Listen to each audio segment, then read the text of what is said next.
Brigitte Bardot avait la beauté, le soleil de Saint-Tropez et la légende. Mais elle disait toujours que le seul rôle de sa vie qu'elle n'avait pas choisi était celui de mère.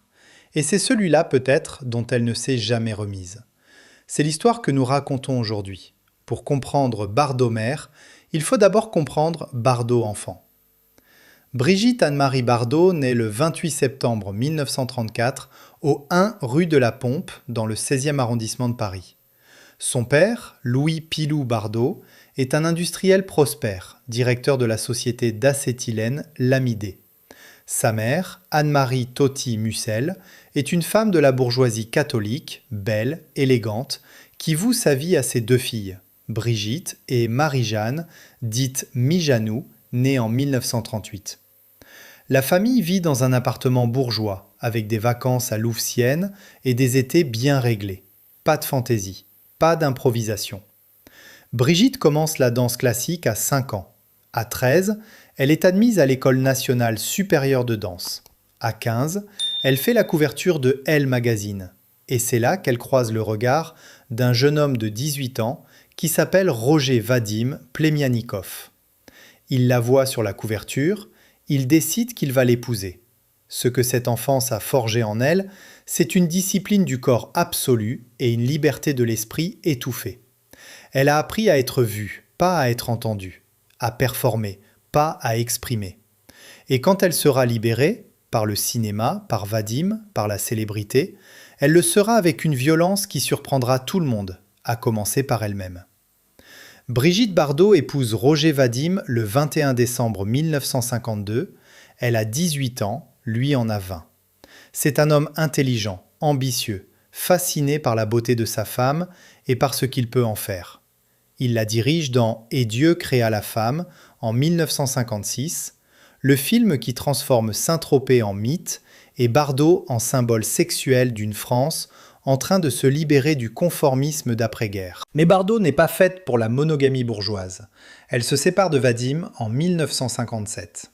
Elle enchaîne les histoires, les tournages, les scandales.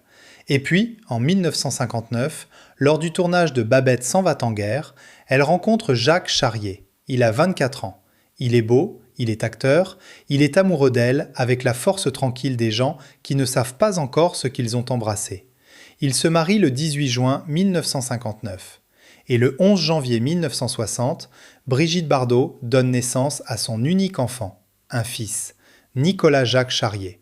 Dans ses mémoires, Le Carré de Pluton, publié en 1999, Bardot écrira des mots qui feront le tour du monde et qui resteront, à jamais, associés à son image.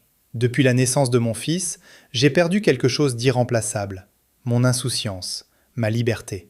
Et dans une interview donnée en 2016 au magazine Gala, elle ira plus loin. Je n'étais pas faite pour être mère. Nicolas me le reproche parfois. Il a raison. Ces déclarations ont été analysées, citées, retournées dans tous les sens. Certains y voient un acte de courage, une femme qui refuse l'hypocrisie de la maternité obligatoire. D'autres y voient une blessure infligée publiquement à un fils qui n'avait rien demandé.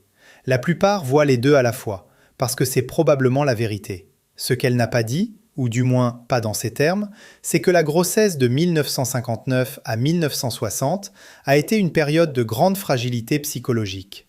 D'après les témoignages de proches, rapportés dans la biographie de Gilles Schiller, publiée en 2004, Bardot avait traversé une dépression sévère pendant sa grossesse.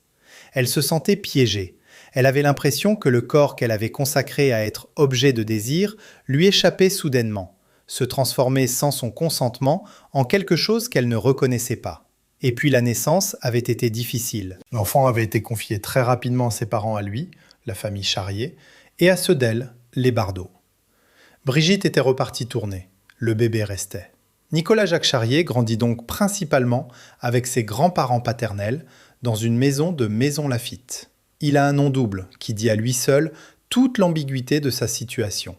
Il est le fils de deux célébrités qui se séparent en 1962 quand il a 2 ans. Il a une mère que tout le monde connaît et que lui, il connaît à peine. Ce que cela signifie concrètement dans la vie d'un enfant, c'est difficile à mesurer avec précision. Il y a les absences qui s'accumulent, les Noëls où l'on attend un coup de téléphone, les camarades de classe qui posent des questions auxquelles on ne sait pas répondre. Et puis la conscience progressive, pas d'un coup, mais par couches successives, que sa mère n'est pas simplement occupée, qu'elle n'est pas simplement débordée, mais qu'elle a choisi une vie où il n'était pas tout à fait inclus. Des amis de la famille Charrier se souviendront plus tard que Nicolas était un enfant calme, réservé, qui ne parlait pas beaucoup de sa mère. Il avait appris très tôt à ne pas attendre, dira l'un d'eux, anonymement, à un journaliste du Point en 2012. Les enfants qui apprennent ça tôt deviennent des adultes qui n'attendent plus grand-chose. Nicolas fera des études discrètes.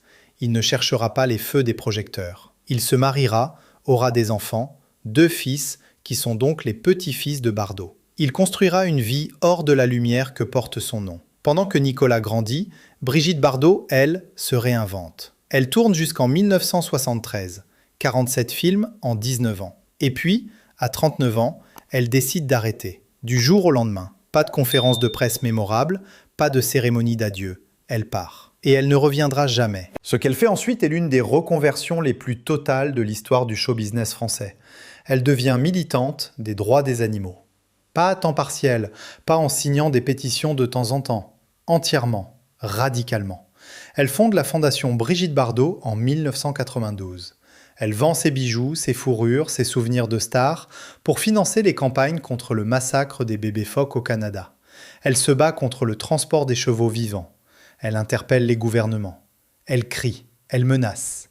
Dans ce combat-là, elle trouve une intensité maternelle qu'elle n'a pas su ou voulu donner à son fils. C'est une observation qui n'est pas une condamnation, c'est simplement un fait. Les animaux reçoivent de Bardot quelque chose que son fils n'a jamais tout à fait reçu. Une présence absolue, une protection inconditionnelle, une forme d'amour sans réserve. Des biographes ont souligné ce parallèle. Elle a transféré sa capacité maternelle, écrira Gilles Schiller. Elle ne l'avait pas perdue, elle l'avait déplacée. La Madrague, c'est le nom de sa villa de Saint-Tropez, qu'elle possède depuis 1958, 60 ans. C'est là qu'elle vit recluse depuis les années 1980, avec ses chiens, ses chats, ses ânes, ses chèvres. C'est là qu'elle a épousé en 4e noces Bernard Dormal en 1992, un attaché parlementaire de Jean-Marie Le Pen, ce qui déclenchera une nouvelle tempête médiatique. La Madrague est à la fois un refuge et une forteresse. Elle n'accorde presque plus d'interviews. Elle ne sort presque plus. Elle vieillit dans ce paysage méditerranéen qui était son paradis et qui est devenu peu à peu son exil choisi. Le monde continue de parler d'elle, chaque prise de position politique, et elles seront de plus en plus controversées, notamment ses déclarations sur l'immigration qui lui vaudront plusieurs condamnations judiciaires, chaque rumeur de santé, chaque photographie volée.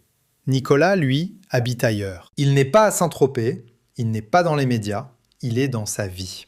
C'est dans ses mémoires, Le Carré de Pluton, que Bardot écrit la phrase qui entra le reste de la relation publique avec son fils.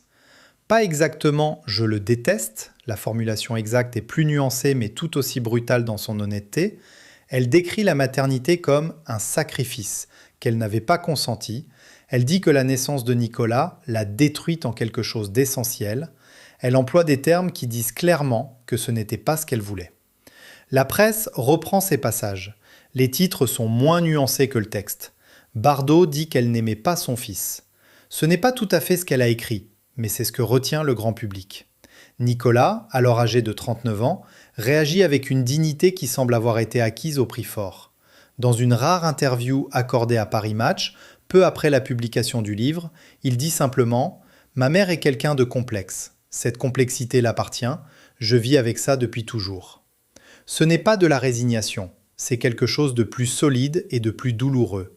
Une acceptation lucide de ce que sa mère est, de ce qu'elle ne sera jamais et de la nécessité de construire quand même. Nicolas Charrier a aujourd'hui passé la soixantaine. Il a eu 2 fils avec sa femme, préserve leur anonymat avec une détermination qui n'est pas sans rappeler sa propre enfance. Sauf qu'elle est cette fois entièrement assumée, pas subie. Il a travaillé dans des domaines éloignés du spectacle. Il a mené une vie que la plupart décriraient, depuis l'extérieur, comme normale. Ce mot qui, pour les enfants de célébrités, représente souvent la chose la plus difficile à atteindre. Des personnes proches de lui, qui ont parlé sous couvert d'anonymat à des journalistes au fil des années, décrivent un homme au caractère calme, réfléchi, parfois mélancolique, mais fondamentalement équilibré. « Il n'est pas amer », dira l'un d'eux. Il a eu à faire un travail que la plupart des gens n'imaginent pas, mais il l'a fait. Ce travail, le nom qu'on lui donne en psychologie est celui de séparation symbolique, c'est le travail qui consiste à devenir soi-même en dehors du reflet qu'une mère vous renvoie, ou du vide qu'elle crée. Pour Nicolas, ce travail a dû se faire sans modèle de réparation, sans grand récit de réconciliation, sans le beau moment télévisé où la mère et le fils se retrouvent et tout est pardonné. Peut-être qu'il y a eu des moments de réconciliation, privés, silencieux, qui n'appartiennent qu'à eux deux. On ne sait pas. Ni l'un ni l'autre n'en a parlé. C'est l'une des particularités de cette histoire. Contrairement à beaucoup de drames familiaux de célébrités, celui-ci ne se résout pas publiquement. Il n'y a pas d'interview commune sur fond de musique douce. Il n'y a pas de moment Oprah. Il n'y a pas de conférence de presse où Bardot dit « j'ai eu tort » et où Nicolas dit « je lui pardonne ». Il y a juste deux personnes qui vivent. L'une à Saint-Tropez, entourée de ses animaux, vieillissante, de plus en plus retirée du monde. L'autre, quelque part en France, dans une vie privée qui résiste à la curiosité du public. Des témoignages concordants suggèrent qu'ils ont maintenu un contact, ponctuel et discret, tout au long des années. Que Nicolas s'est préoccupé de la santé de sa mère, particulièrement quand les rumeurs ont commencé à circuler sur ses problèmes cardiaques au tournant des années 2010. Que Bardot, à sa façon, qui n'est pas la façon de tout le monde, a continué de reconnaître son existence. Ce n'est pas un happy end, mais ce n'est pas non plus le désastre total que les titres de presse ont parfois laissé entendre. Ce qui est frappant, si l'on prend du recul, c'est la façon dont la France a utilisé cette histoire. Bardot, mauvaise mère, est devenu une figure commode pour plusieurs camps simultanément. Pour ceux qui n'ont jamais pardonné à Bardot sa liberté sexuelle des années 1950 à 1960, ses déclarations sur son fils étaient la preuve que les femmes comme ça finissent par payer. Pour ceux qui admiraient Bardot, ces mots étaient le signe d'une honnêteté courageuse dans un monde qui oblige les femmes à feindre un amour maternel qu'elles n'éprouvent pas toujours. Dans les deux cas, Nicolas était absent de l'équation. Il était un symbole, pas une personne. L'enfant preuve dans un procès qui ne lui avait pas été demandé. D'après les rares témoignages directs qu'il a accordés, il est conscient de ça. « Je suis le fils de Brigitte Bardot », dit-il dans une interview de 2012. Cette phrase résume et efface tout en même temps. Brigitte Bardot a aujourd'hui plus de 90 ans. Elle vit toujours à la Madrague. Elle est encore debout, physiquement, ce qui est en soi une forme de victoire pour une femme qui, selon ses propres écrits, a failli mourir par ses propres mains à plusieurs reprises. En 1960, après la naissance de Nicolas. En 1967, à nouveau, dans une période de solitude extrême. En 1973, après sa retraite forcée du cinéma. Elle a survécu à tout ça, à ses mariages, à la célébrité, à la vieillesse, à la solitude, à ses propres déclarations. Et Nicolas a survécu aussi, à autre chose, à l'absence, à la déclaration publique, à la pression d'être le fils dont la mère a dit qu'elle le regrettait presque. Il a construit quelque chose de solide sur un terrain friable. C'est peut-être la chose la plus impressionnante de toute cette histoire. Non pas la beauté de Bardot, non pas sa reconversion en militante des droits animaux, non pas même les scandales politiques de ces dernières années, mais la ténacité discrète d'un homme que rien, dans son départ dans la vie, ne prédestinait à s'en sortir aussi bien. Il existe une lumière particulière à Saint-Tropez à la fin de l'été. Une lumière qui transforme tout, les pierres, la mer, les oliviers, en quelque chose d'un peu irréel. C'est dans cette lumière-là que Brigitte Bardot a construit son mythe. C'est dans cette lumière-là qu'elle vieillit, loin des caméras. Quelque part en France, son fils regarde peut-être, parfois, des photographies de cette époque. Ce qu'on voit dans ces photographies, c'est une femme extraordinairement belle, libre, vivante d'une façon que peu de gens ont été capables d'être. Ce qu'on ne voit pas, c'est ce que ça a coûté, à elle et à lui. C'est peut-être la dernière vérité sur cette histoire, qu'elle est faite de deux solitudes parallèles qui ne se sont jamais vraiment rejointes. Une mère qui a choisi la liberté au prix de la maternité. Un fils qui a choisi la dignité au prix de la visibilité. Ils n'ont jamais fait la paix devant les caméras. Peut-être que la paix, si elle existe, est dans les espaces que ni l'un ni l'autre ne racontent. C'était leur histoire.